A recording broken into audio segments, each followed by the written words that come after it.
The person who designed your favorite app studied the same psychology used to keep people glued to slot machines, and that was not an accident. In fact, the lead engineer at one of the biggest social platforms in history admitted it publicly, without apology. And by the end, you'll understand exactly why. You've probably had this moment.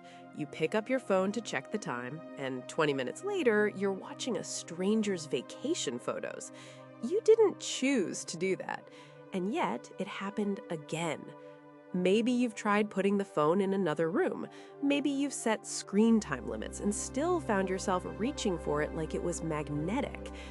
That is not a willpower problem. That is not a character flaw. That is engineering. Specifically, it is an extremely well-funded application of a psychological principle that was discovered decades before the smartphone even existed. Here is a number that might stop you. The average American checks their phone 96 times a day. That is once every 10 minutes during waking hours. And most of those checks, we do not even remember making. To understand why this happens, we need to go back to the 1950s. A psychologist named B.F. Skinner was running experiments with pigeons and levers. Not exactly thrilling stuff, right? But what he discovered changed everything we know about habit, motivation, and now billion-dollar app design. Skinner found something remarkable. When a reward was predictable, like pressing a lever always produced food, animals would press it just enough to get what they needed. But when the reward was unpredictable, sometimes food, sometimes nothing, the animals pressed the lever obsessively, way more than they needed to. He called this a variable ratio reinforcement schedule. And the difference in response rates was dramatic. Predictable rewards produced calm, measured behavior. Variable rewards produced compulsion. Response rates increased by over 400% compared to fixed reward schedules. Think about the difference between an email and a text from someone you like. Email, you mostly know what to expect. Newsletters, work stuff, spam. Your brain has learned it is rarely exciting. But a text from someone you care about? That could be anything. A joke, an invitation, a confession.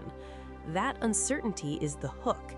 Your brain does not light up for the reward, it lights up for the possibility of a reward. That is the variable ratio schedule working inside you right now.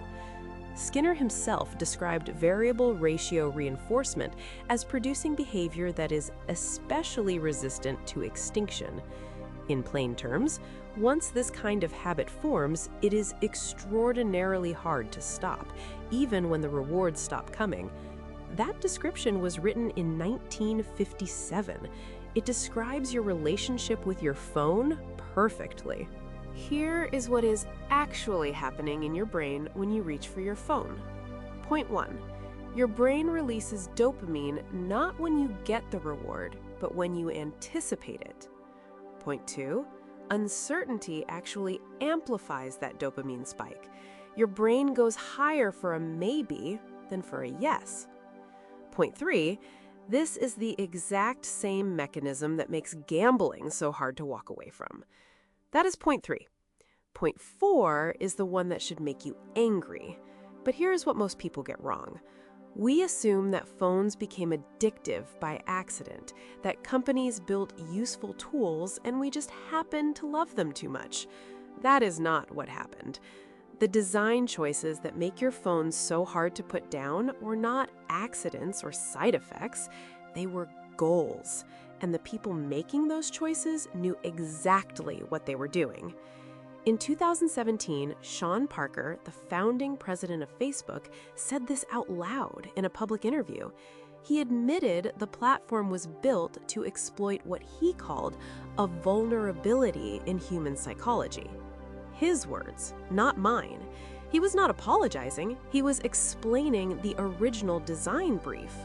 Here's how it evolved, step by step.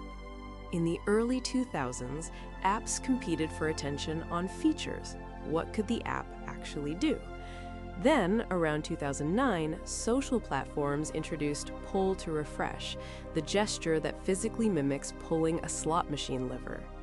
In 2012, infinite scroll removed natural stopping points from feeds entirely. And by 2016, algorithmic feeds replaced chronological ones, making content unpredictable by design. Every single one of these changes increased engagement. Every single one made it harder to stop. Tristan Harris, a former design ethicist at Google who now runs the Center for Humane Technology, testified before the U.S. Senate in 2019. He described the attention economy as a race to the bottom of the brainstem, competing for the most primitive impulses we have.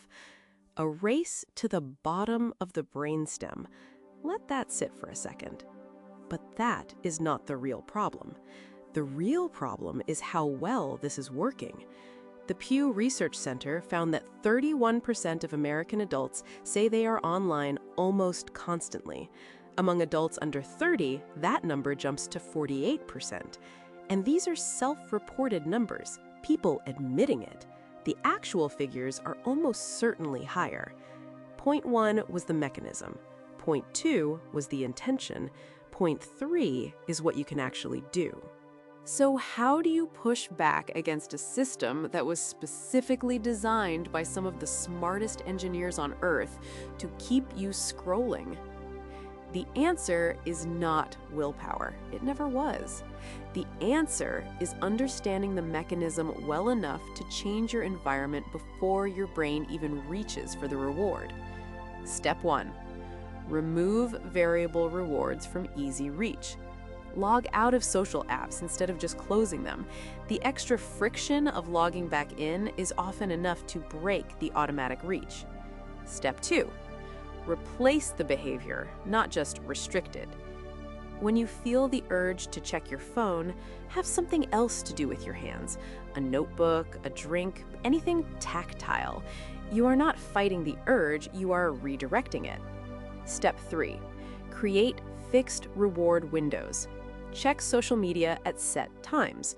By making the reward predictable, you remove the compulsive pull.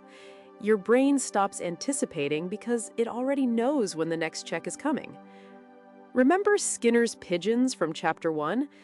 The animals pressing levers obsessively were not broken. They were responding perfectly to the system they were placed in.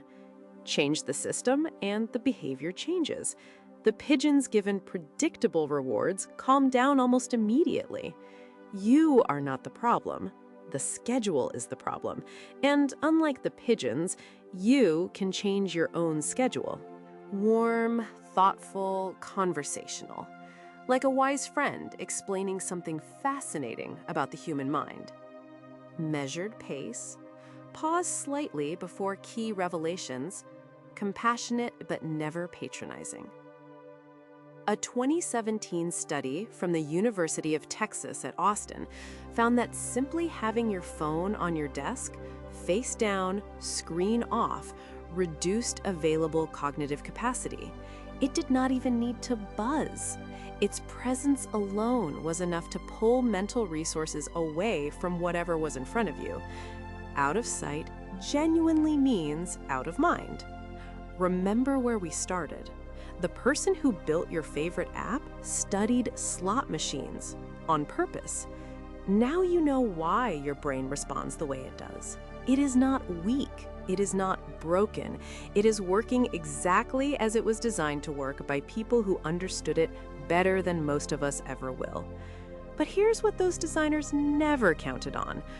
Once you understand the mechanism, you have something they cannot engineer around. You have a choice. If you found this useful, the video on why your brain is drawn to bad news goes even deeper into how the attention economy shapes what you think and feel every day. Subscribe if you want more of the science behind what your brain is actually doing.